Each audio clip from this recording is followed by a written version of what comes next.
Enfim, chegou o dia da gente falar de transtorno alimentar aqui nesse podcast. É esperança, recuperação e ciência. Até esqueci o nome, mas tá ali a minha colinha pra me ajudar a lembrar. E eu tô aqui super tentando fingir costume de que eu tô adaptada com esse microfone chique, com essa sala chique, com esse estúdio chique. Mas vocês estão vendo que eu já gaguejei a introdução, que eu nunca gaguejo, né? Mas porque realmente é um episódio diferente e especial.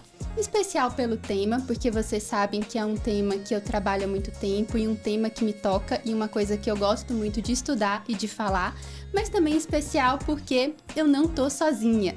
Dessa vez, eu convidei duas excelentes profissionais aqui de São José dos Campos, que é a doutora Natália e a Edilane. Nath, me conta, quem é você na fila do pão? Bom, gente, eu sou a Natália Belsuzarri, eu sou médica psiquiatra. Eu sou formada pela PUC Campinas, já faz 8 anos que eu sou médica.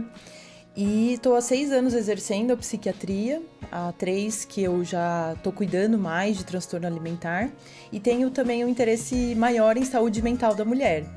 Então, eu me identifico bastante com o público feminino, com o público que tem as vivências do transtorno alimentar também, né? Inclusive, grande parte das pessoas, muitas vezes é uma porcentagem feminina. E como o transtorno alimentar muitas vezes ele envolve muitas comorbidades psiquiátricas, acaba que vem pro meu campo, né? Mas na minha formação, na residência de psiquiatria, a gente teve um aprendizado muito raso sobre transtorno alimentar. Então acabou que eu fui atrás, depois que eu me formei, para aprender mais sobre transtorno alimentar, lá no Ambulim. E acabou que não tem como a gente não se apaixonar por esse tema, né? Bom, como eu falei no início, a gente vai conversar sobre o tema da campanha do Dia de Conscientização dos Transtornos Alimentares desse ano, que é Esperança, Recuperação e Ciência. Então, dentro do transtorno alimentar, a gente vai tentar afunilar aqui a nossa conversa para esse tema, tá? Mas vamos começar do começo, falando um pouquinho mais, explicando para vocês, afinal de contas, o que é transtorno alimentar. Transtornos alimentares são caracterizados por uma perturbação persistente na alimentação ou no comportamento relacionado à alimentação que resulta no consumo ou na absorção alterada de alimentos e que compromete significativamente a saúde física e o funcionamento psicossocial. Bom, um conceito, como todo conceito, parece que eu falei blá, blá, blá, né? Mas traduzindo para vocês, então, transtornos alimentares, acho que o que a gente tem que guardar é um transtorno psiquiátrico, está relacionado com uma alteração persistente do consumo e do comportamento alimentar. Então, não é uma alteração pontual. Essa alteração, ela é persistente e eu acho que dessa definição toda aqui, o que a gente pode destacar também como muito importante é que altera significativamente a saúde física e o funcionamento psicossocial dessa pessoa. Então, é uma doença que traz, sim, muito sofrimento e eu trouxe aqui para vocês também alguns dados antes da gente começar a nossa conversa que eu encontrei, é que segundo a Associação Americana de Psiquiatria, cerca de 5% da população sofre de transtorno alimentar.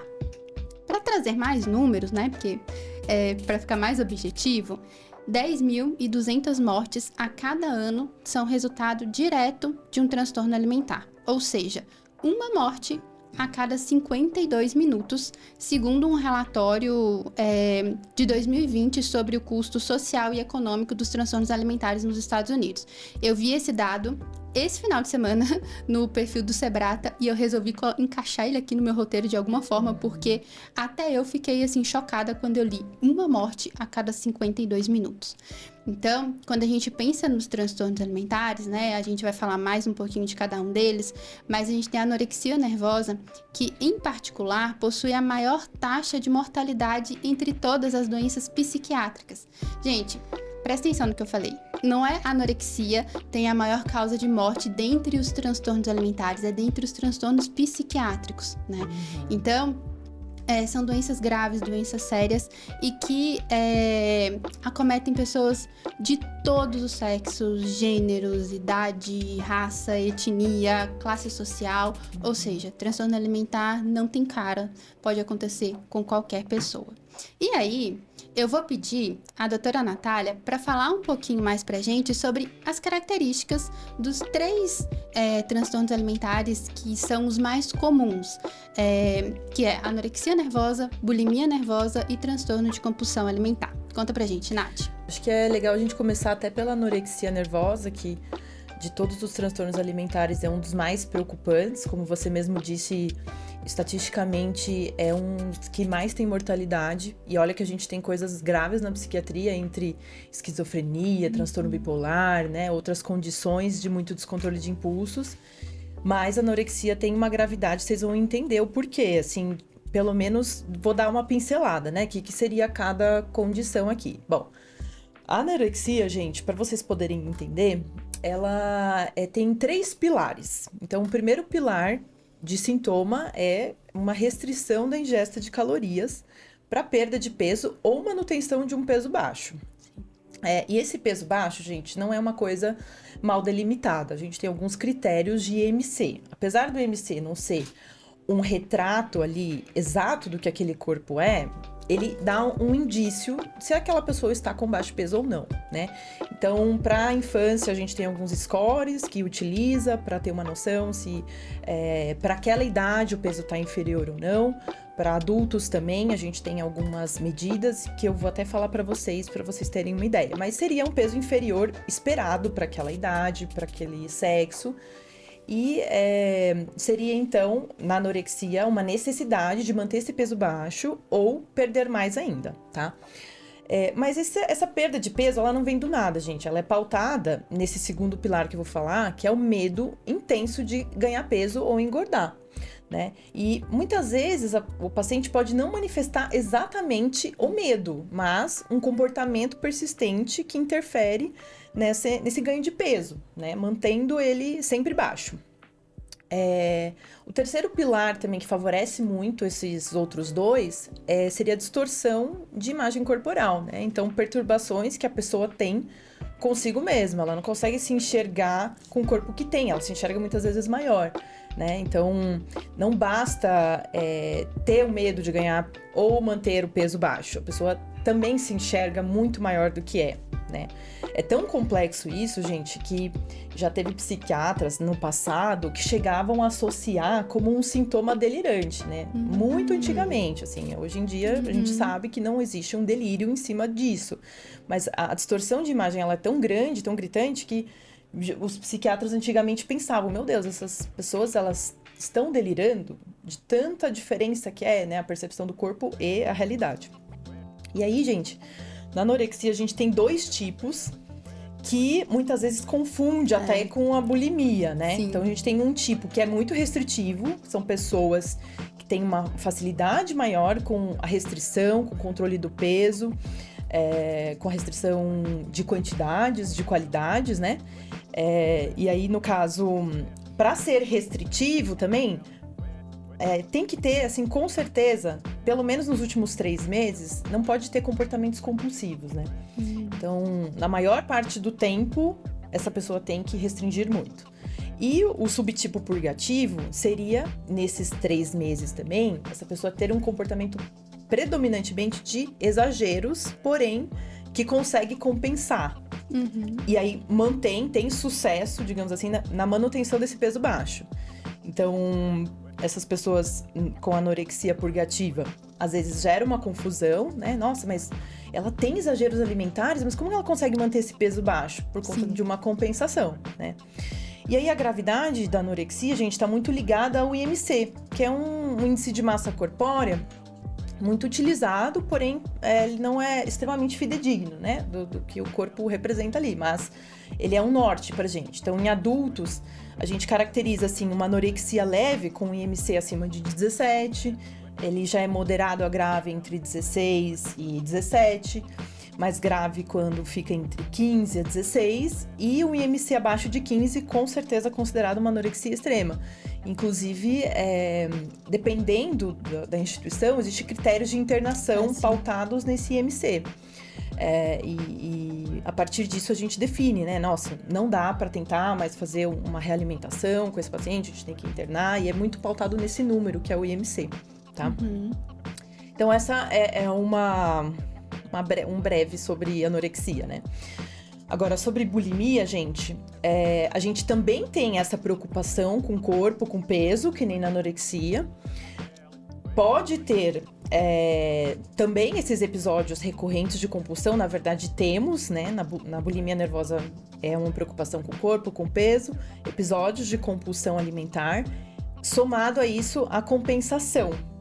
Mas, na bulimia, gente, a gente não tem aquele critério do IMC que nem tem na anorexia. Então, na bulimia, a gente pode ter pessoas eutróficas, Sim. que não quer dizer que elas não estão desnutridas, né? Mas pessoas que podem até ter um sobrepeso. Mas um IMC muito baixo já é uma característica de anorexia, isso que difere, né? Uhum. Então, falando um pouco sobre a bulimia, a gente não pode deixar de caracterizar os episódios de compulsão, né? Compulsão, gente, seria aquela sensação de descontrole da ingestão ou, associado a isso, né, uma ingestão realmente maior do que o padrão daquela pessoa.